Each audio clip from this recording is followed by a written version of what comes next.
का हो? तन सुन तन काम बाय को सुना। अच्छा तो बोला। ई कहतनी भौजी के ही गड़िया तोरी ह। हाँ हमारे हाथ का लेवे देवे के बा। भौजी तोहरा गड़िया पर बड़ा हमर दिल लाग गइल बा हो। अच्छा तो अपना दिल के अपना काबू में नहीं रख सकब। मोर भौजी ना एक बार बस ए बारी दे द हमरा के। अच्छा तो ऊ काहे खातिर हो? सुना एमा हम कुछ डालल चाहत नहीं, कुछ काम कर चाहत नहीं। का बोला। सुना तोहरे गड़वा में सिंघाड़ा भौजी डाल देई का।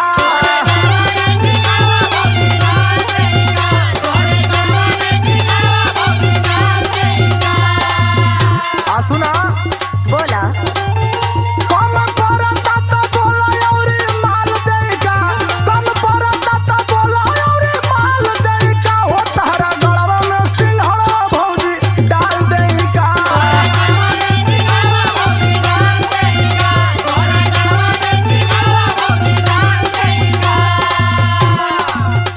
ए बबुआ बोल भौजी। तने हमार बात सुना।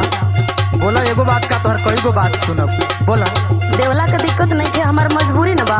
का मजबूरी बा? सुना बताओ तनी। बताओ तो।